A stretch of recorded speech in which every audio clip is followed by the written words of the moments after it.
Sto parlando.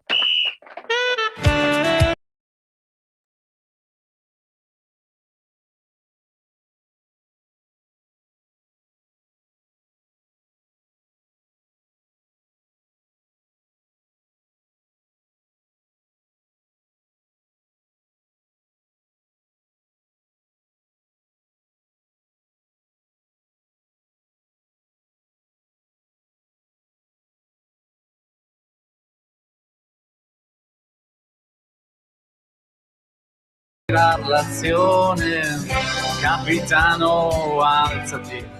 Buon pomeriggio e bentrovati da Graziano Campi e da Calcio Parlando. Qui su Radio Padania Libera parleremo oggi di una giornata di una settimana di calcio e di sport insieme a degli ospiti particolari, eccezionali.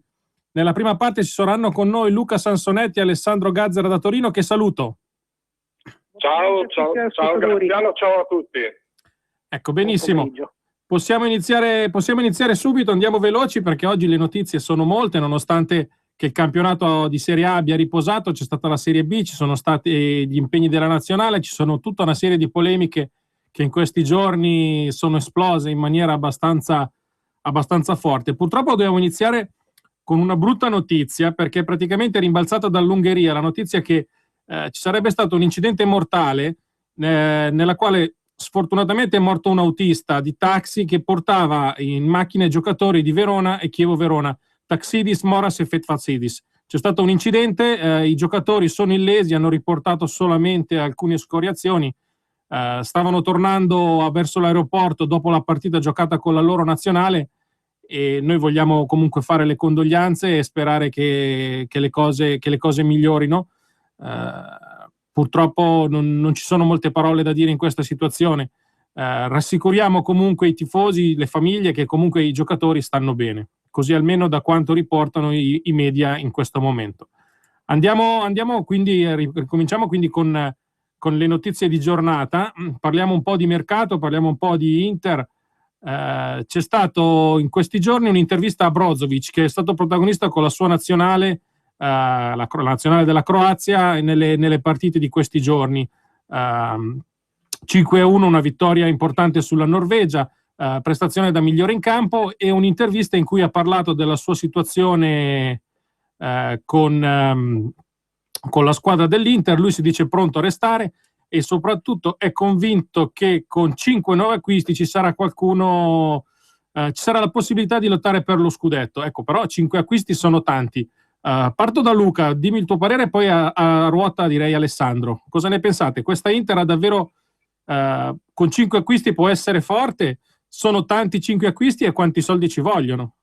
Ma innanzitutto bisogna vedere se il fair play finanziario consentirà all'Inter di fare campagna acquisti. Adesso bisogna vedere cosa deciderà l'UEFA, perché comunque l'Inter era una delle squadre italiane borderline insieme alla Roma, se non sbaglio. Certo 5 acquisti sono tanti, anche che l'Inter, ripeto, ha già acquistato parecchio a gennaio, facendo arrivare tra l'altro Shaqiri e Podolski. Lo svizzero sta rendendo, invece il tedesco di origine polacca un po' meno. Quindi certo 5 acquisti sono tanti, però secondo me l'Inter c'è poca chiarezza anche all'interno della tattica nell'Inter. È una squadra che in grossa difficoltà, e 5 acquisti potrebbero essere sufficienti, ma potrebbero anche creare caos nel caos che già c'è. Alessandro, aggiungo la domanda. Pensi che se l'Inter non dovesse andare in Europa League e quindi non qualificarsi per le coppe, il mercato potrebbe essere bloccato lo stesso o no? Ma oddio, se non si qualificasse per le coppe, sicuramente se non c'è una sanzione, comunque dalla FIFA il mercato comunque ne risentirebbe già a priori, perché una squadra che non gioca in Europa non attrae comunque un certo tipo di giocatore che magari ha il legittimo desiderio di giocare in Champions League o in Europa League. Per quanto riguarda i 5 acquisti, a parte le già citate probabili vicissitudini, bisogna anche capire che tipo di 5 acquisti si va a fare, perché quello che mi pare manchi nell'Inter sono delle figure soprattutto di personalità, e quindi finché non ci saranno dei giocatori di questo tipo in grado di tenere unito lo spogliatoio, secondo me si può anche acquistare Cristiano Ronaldo, ma i risultati non cambieranno di molto. Ok, perfetto. Andiamo avanti, parliamo invece di Milan. Oggi c'è stata una frecciata di Gattuso, il storico giocatore del Milan e compagno di squadra di Pippo Inzaghi, che però non gli ha risparmiato una critica a lui e alla società. L'esperienza non si compra. Al Milan non vedo una linea, si vive un po' troppo alla giornata. Vedo che i giovani vengono venduti e vengono presi giocatori a parametri zero. Sostanzialmente una stoccata sia a Galliani ma anche a Gattuso, a Inzaghi, che in questa stagione ha avuto molti problemi. Ricordo che Gattuso voleva, anche lui ambiva la panchina del Milan, magari più avanti, non subito, e diciamo che lui sta ascoltando un po' e sta rappresentando quello che è il sentimento dei tifosi. Alessandro, come vedi la cosa? E poi dopo rilancio la domanda a Luca. Beh, sicuramente comunque il fatto di essere stato così vicino alla panchina del Milan un po' fa anche nelle parole di Gattuso, però fondamentalmente non si può dire che abbia dei torti, perché il Milan di quest'anno era partito con tante parole e tanti propositi di fare un bel campionato, con un allenatore che comunque l'esperienza non l'ha, però anche è vero che comunque non c'è stato un vero e proprio supporto dalla società comunque ad Inzaghi nei suoi momenti di crisi, perché comunque sia appena ci sono stati dei problemi, mi pare in società al Milan abbiano pensato più a farsi la guerra tra i due amministratori delegati che al pensare al bene della società. Quindi io sposo la linea di Gattuso, non so però quanto potesse far meglio lui al posto di Inzaghi, questo c'è da dirlo. Ecco, tu Luca invece Gattuso come lo vedresti sulla panchina del Milan, e un tuo commento sulle parole appunto che ho detto prima su Inzaghi. Quando sei giovane, se non ci sbatti i denti fai fatica a capire, ci sono passato anch'io. Quando sei giovane e ti propongono il Milan non puoi dire di no, un allenatore però deve fare esperienza e l'esperienza non si compra. Cosa ne pensi Luca e come vedresti Gattuso sulla panchina del Milan? Io male lo vedrei, perché comunque tutte le esperienze che ha avuto fino adesso Gattuso con Palermo e in Grecia sono tutte andate piuttosto male, ma io credo che forse voi converrete che le due squadre milanesi sono quelle in cui c'è più caos di tutta la Serie A. Inzaghi ha dato un non gioco al Milan, molto disordinato, poco spettacolare, poco veloce, ed è stato fortunato perché ha trovato in Menez praticamente un bomber che sta rendendo, che è secondo nella classifica cannonieri, che gli ha tolto un bel po' di grane. Io credo che il Milan debba fare un pochetto di chiarezza all'interno della società per capire chi è che comanda veramente tra Galliani e Barbara Berlusconi. Dopodiché eventualmente ripartire con un allenatore che potrebbe essere Sarri. Però io lo vedrei molto bene, perché mi sembra che l'idea del Milan sia quella di proporre un modello Sacchi preso dalla panchina del Parma e preso questa panchina del Parma e poi lanciato dal Milan e ha fatto proprio per quello che ha fatto. Insomma, io penso che ci voglia non un ex giocatore ad allenare il Milan. Mi sembra che tutti gli esperimenti sono falliti. In Seedorf in teoria come media punti, se non sbaglio, a questo punto avrebbe avuto più punti di Inzaghi, stava in sogno Inzaghi, però ci vuole un po' di chiarezza e forse un allenatore che non conosca troppo l'ambiente, che non sia troppo statunitense dell'ambiente. Ecco, una cosa che mi pongo è perché non sia stata mai data a questo punto fiducia a Tassotti, che bene o male è da una vita che fa il secondo allenatore del Milan e che forse è così un po' di esperienza ce l'ha. Ecco, invece andando a parlare di Juventus, c'è la notizia di oggi secondo cui praticamente le prestazioni di Pogba continuano ad attirare l'interesse da parte di club stranieri. Si parla del Barcellona, su Tutto Sport si dice che dalla Spagna rimbalza questa notizia secondo cui per Pogba il Barcellona avrebbe pronto un piano segreto. Ecco, il Barcellona gli è già stato bloccato il mercato, eppure nonostante questo si continua a parlare di trasferimenti, di operazioni, eccetera, eccetera. Lo vedono a Barcellona, lo vedrebbero, secondo il Mundo Deportivo, come sostituto ideale di Xavi, che tuttavia è almeno dal mio punto di vista, è un regista. Voi come vedete Xavi in cabina di regia? Partiamo prima da Alessandro e poi da Luca. Beh, intanto se pensano a Pogba per sostituire Xavi non hanno molto le idee chiare o probabilmente hanno visto giocare molto poco Pogba. Cioè, Pogba potrebbe avere un senso con un giocatore come Xavi al fianco che imposta il gioco, e con Pogba che comunque è libero di svariare come fa al momento nella Juventus. Io però credo che alla fin fine queste uscite che si vedono dalla stampa estera, ma anche su quella italiana, credo che i tifosi bianconeri debbano abituarsi, perché comunque con un giocatore così è inevitabile, però non so quanto ci sia di vero dietro, perché si leggeva oggi il piano segreto per portare Pogba, e io mi domando, ma se tutto sto piano effettivamente è segreto, come mai c'è ogni tot sui giornali qualcosa? Invece tu, Luca, come lo vedi Pogba nel suo futuro? Cioè, può essere un giocatore che può veramente prendere in mano una squadra come regista? È destinato a restare una mezzala, può essere un trequartista, e cosa ne pensi dell'interessamento del Barcellona? Presunto del Io credo che la mia sensazione è che Pogba farà un altro anno alla Juventus, e che la Juventus potrebbe sacrificare qualche altro giocatore. Sicuramente andrà via Llorente, quindi con questo farà una piccola plusvalenza, un'importante plusvalenza. E poi non so, però io Pogba non lo darei, non credo che andrà via nel 2015, forse nel 2016 quando ci sarà l'Europeo. Ed è un giocatore che ad eccezione appunto del ruolo di regista, a centrocampo può fare tutti i ruoli, può fare, secondo me, anche dietro le punte, anche se Allegri non l'ha fatto mai giocare quest'anno. Quindi è un giocatore che a cui Madrid ha dato una tecnica spaventosa, dei mezzi spaventosi, ma che è ancora a margine di miglioramento, perché lui spesso e volentieri si assenta in alcune partite, e quindi ha bisogno di essere deve avere ancora un pochetto più di continuità. Ripeto, secondo me non andrà via dalla Juventus nel 2015, ho questa sensazione. Secondo me potrebbe essere sacrificato Llorente, forse Vidal.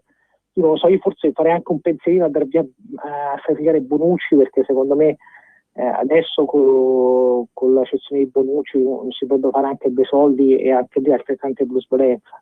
Quindi non lo so, io non lo darei via, perché secondo me quello che ha fatto vedere quest'anno Allegri in Champions League è ancora poco. Questo è un allenatore che nelle competizioni europee può fare molto, e quindi secondo me Pogba ha tutto l'interesse a rimanere alla Juventus fino al 2016. Ecco, ma non hai paura che possa succedere come con Vidal, che l'anno successivo, diciamo, ha un calo di rendimento notevole e quindi un deprezzamento? Perché oggi Vidal, che fino all'anno scorso valeva dai 30 ai 40 milioni, oggi non so se riesci a portare a casa 20 milioni di euro per lui. Beh, devo dire che io l'avrei ceduto Vidal, anche perché era nel pieno della maturità, l'avrei ceduto. Io credo che lì sia stato fatto uno sbaglio, anche perché poi veniva da un infortunio, quindi è il momento giusto. Certo, è stato un errore di valutazione, probabilmente è stato scelto di non vendere nessuno, appunto perché è andato via Conte, quindi anche per mantenere l'ossatura della squadra, gli elementi più forti, dare a disposizione di Allegri. Certo non ci farai la cifra che ci potevi fare nel 2014, però ripeto, secondo me cedere Pogba non sarebbe una mossa da grande squadra in quest'anno. Poi però se l'intenzione è quella di cedere Pogba e poi prendere un Cavani o un paio di giocatori importanti, allora il sacrificio potrebbe veramente valere, però soltanto se poi puoi acquistare giocatori che ti permettono di fare il salto di qualità. È una scelta difficile, sicuramente sarà un'estate molto difficile per Marotta e per Paratici da questo punto di vista. Ecco, invece andando a parlare di quelle che sono le amichevoli, c'è stato uno screzio tra Medel, giocatore dell'Inter, e Neymar. Neymar c'è stata l'amichevole tra Cile e Brasile, giocata a Londra. Neymar è stato comunque maltrattato, diciamo, dai difensori cileni, come cosa comune nel calcio, ma dopo le sue lamentele, in cui il brasiliano ha detto non si può chiamare calcio, piuttosto è l'ultimate fighting, cioè gli scontri di lotta libera praticamente, Medel gli ha risposto: i contatti sono normali durante il gioco, alcuni fanno teatro e altri continuano a giocare, spiace che non tutti lo vedano. Ricordo che comunque Neymar era già stato protagonista durante i mondiali di una polemica per il fatto che era particolarmente, diciamo, abituato a tuffarsi. Poi c'è stato praticamente l'infortunio subito nella gara contro la Colombia, e da lì in poi Neymar è diventato un po' intoccabile. Come vedete questo giocatore, e da che parte state? Da quella dei difensori che menano o da quella degli attaccanti che si lamentano? Alessandro prima e Luca dopo. Beh, oddio, bisogna fare sempre un distinguo dei casi, perché comunque sia Neymar ha questo vizio di accentuare sempre le cadute nei contrasti che prende, e quindi insomma posso capire anche che da parte dei difensori centrocampisti non ci sia questa simpatia nei confronti di un giocatore di questo tipo.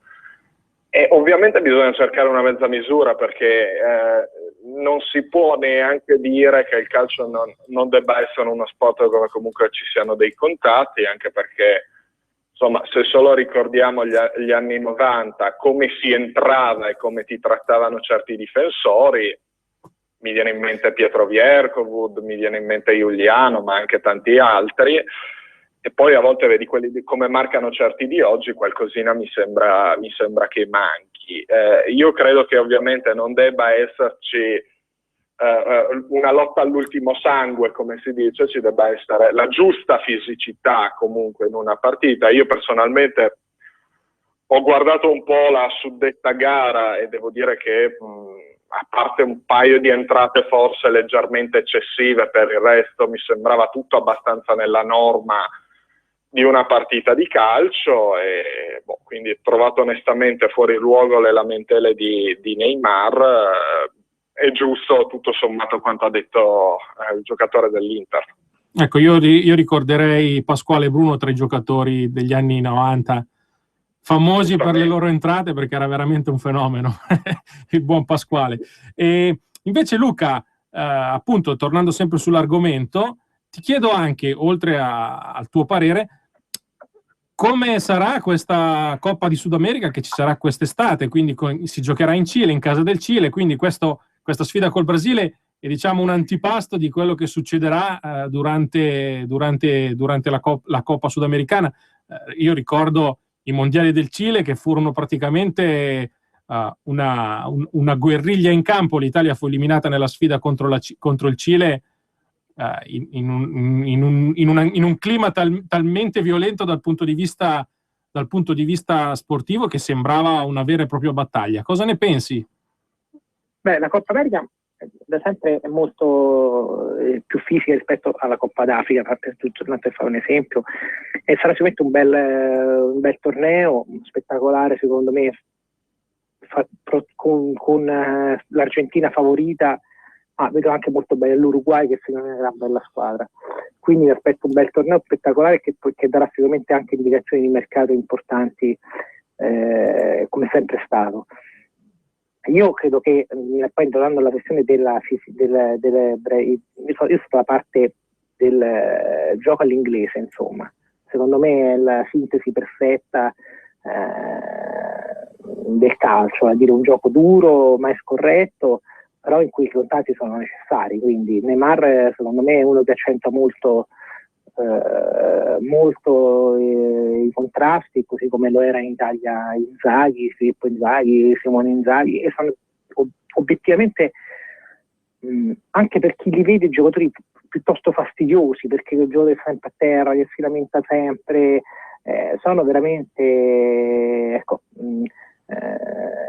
eccessivi, e secondo me ecco, il gioco del calcio è un gioco che è anche fatto di contrasti, di take, in cui ecco, l'avversario dovrebbe fischiare poco, dovrebbe fischiare, e quindi io, ecco, torno al discorso di Alessandro, ci vorrebbe sempre un po' di buonsenso, ricordando appunto che tipo di sport è questo, insomma. Io rimpiango Jürgen Kohler, Vierkovud, questi giocatori qua, difensori tosti, magari scorretti, Brio, la Juventus ci ha avuto di parecchio, ecco, ma in Italia all'epoca ce ne stavano moltissimi, quindi ecco, rimpiango per certi versi quel tipo di marcatore. Forse solo Chiellini in Italia fa parte di queste vecchie scuola, insomma, no?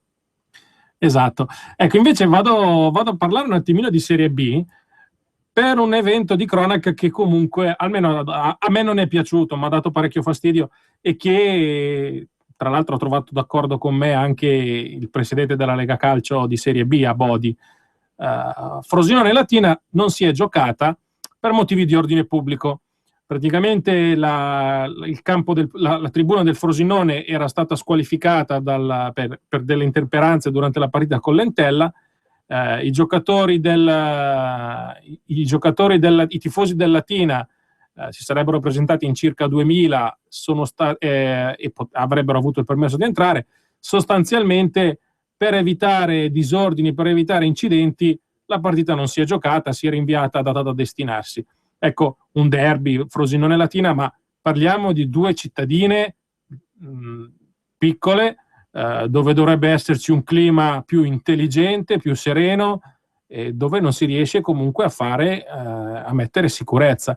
Allora, il problema, quello che vi chiedo è: si è trattato di un allarmismo eccessivo da parte di chi ha deciso di spostare la partita, che forse è la stessa opinione che ha Abodi, che ha detto che sostanzialmente la partita andava giocata e bisognava consentire uno spettacolo ai tifosi, o veramente siamo arrivati a un punto di non ritorno, perché se tra vicini di casa si finisce a fare a botte per una partita di calcio di Serie B, forse un'idea bisognerebbe farsela, considerando che Frosinone e Latina sì, sono due città importanti, due realtà degne di rispetto, ma che non credo abbiano una rivalità storica tale, comunque non sarebbe giustificato in ogni caso, ma una rivalità storica da far presupporre che ci possano essere chissà quale tipo di scontri.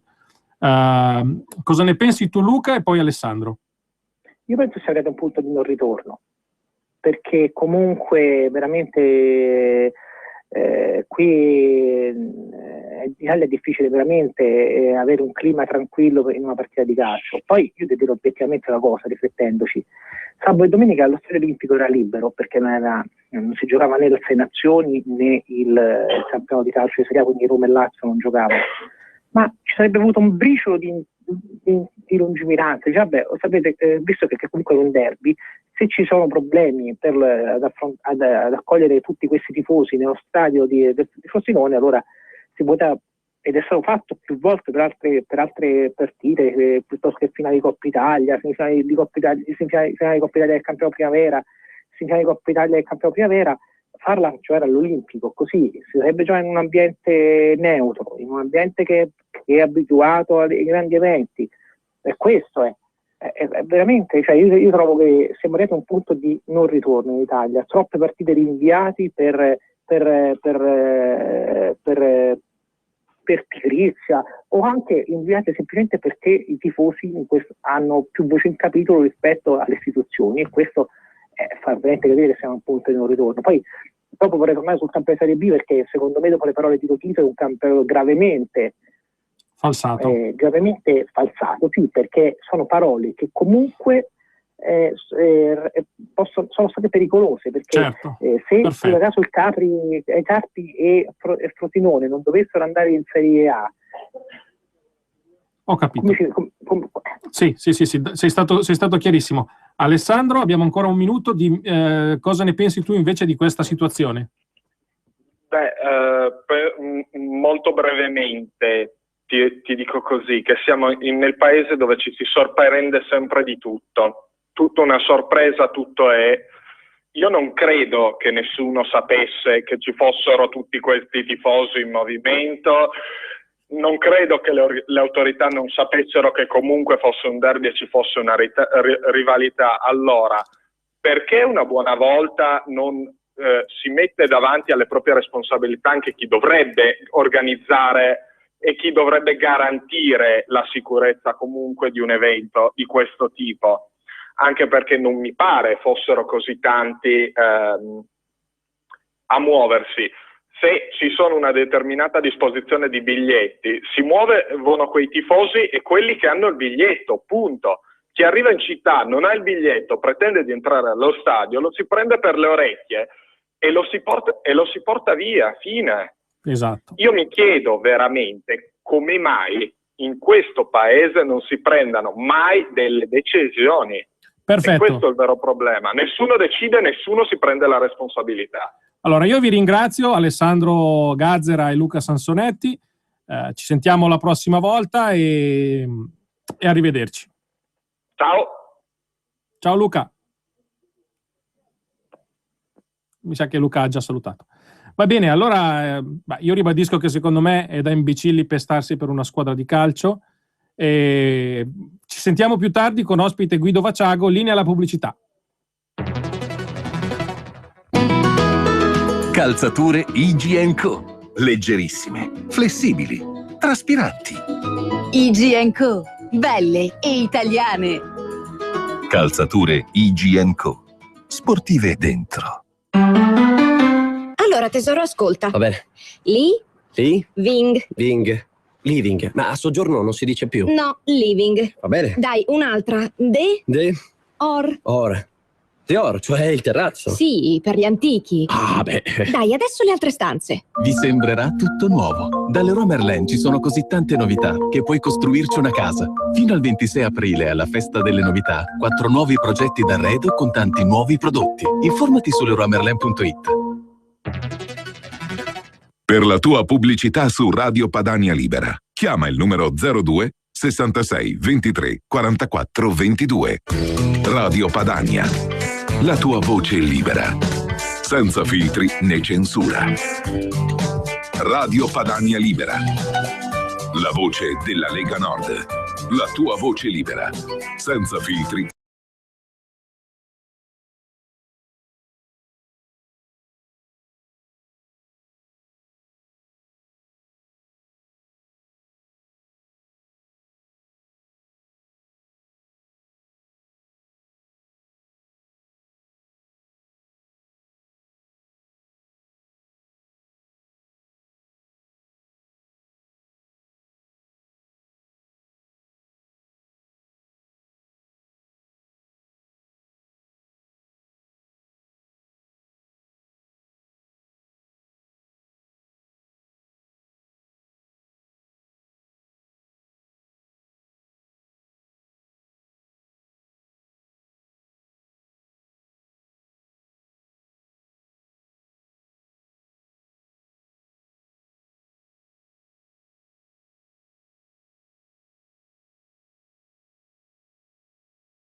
Rieccoci in studio da Radio Padania con Calcio Parlando per parlare di calcio.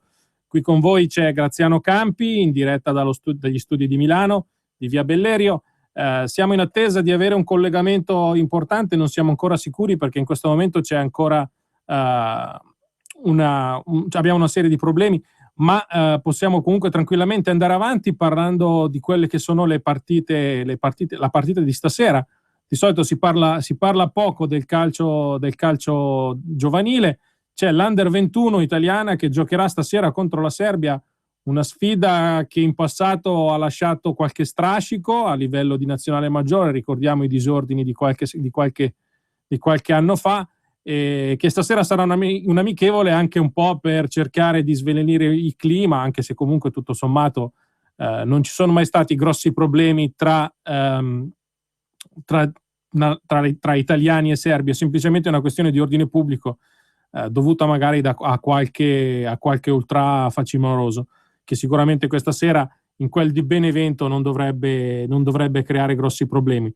La probabile formazione dell'Italia Under 21, che dovrebbe essere schierata secondo un 4-4-2 dall'allenatore Gigi Di Biagio, dovrebbe vedere Bardi tra i pali, Sabelli, Rugani, Romagnoli e Biraghi in difesa, con la coppia Rugani-Romagnoli che potrebbe tra qualche anno diventare punto di riferimento della nazionale maggiore.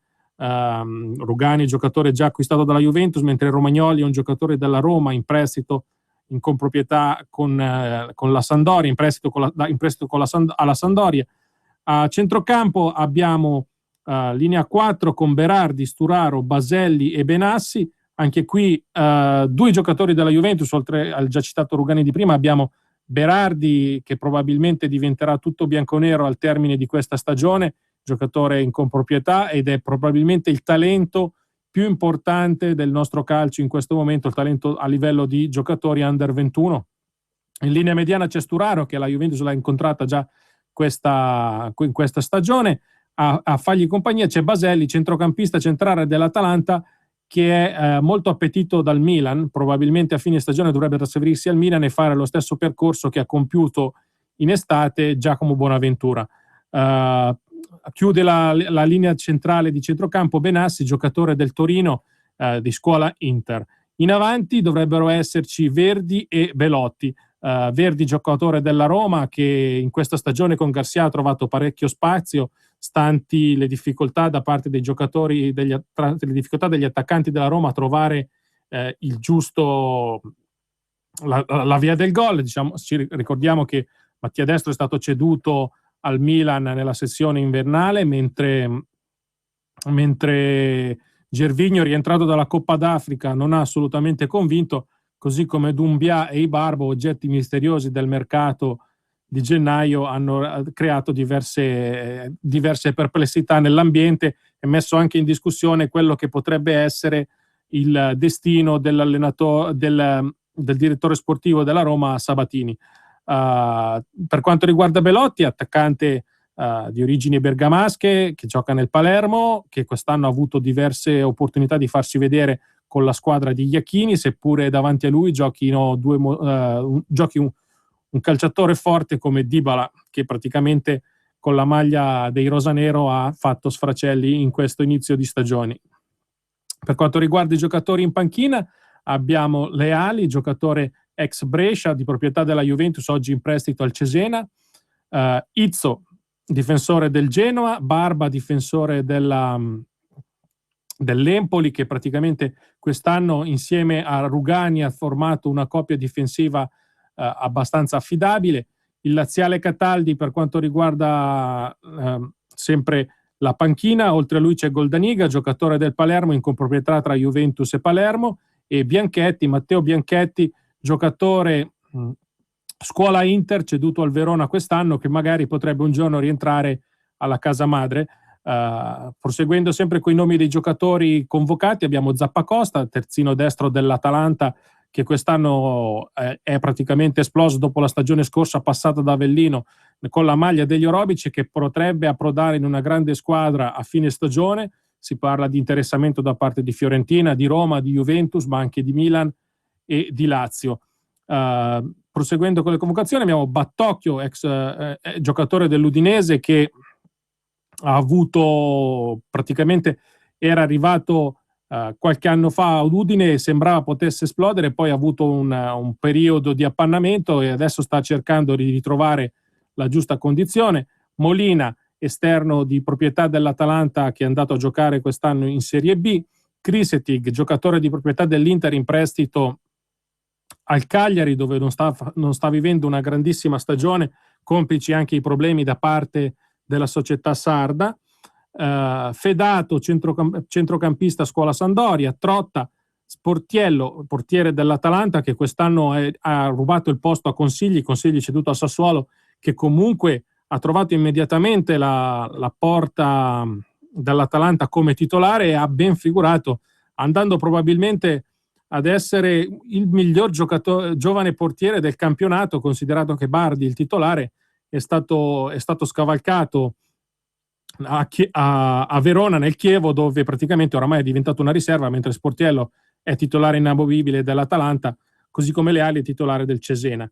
Ultimo convocato è l'attaccante scuola Inter Longo, giocatore del Cagliari, centravanti potente, che ha avuto qualche difficoltà quest'anno a trovare la via del gol in continuità, tranne che con l'Inter, perché l'Inter comunque, come al solito, ha fatto gol, la classica legge dell'ex.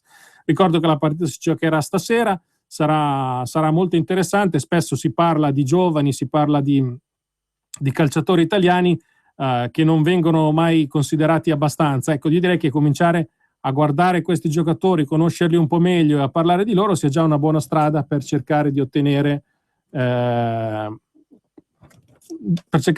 buon risultato.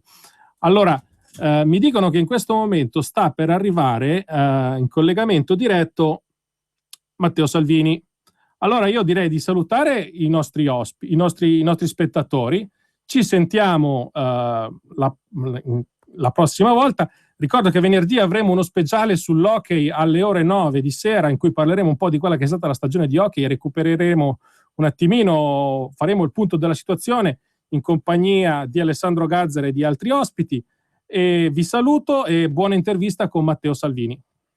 Avete ascoltato Calcio Parlando.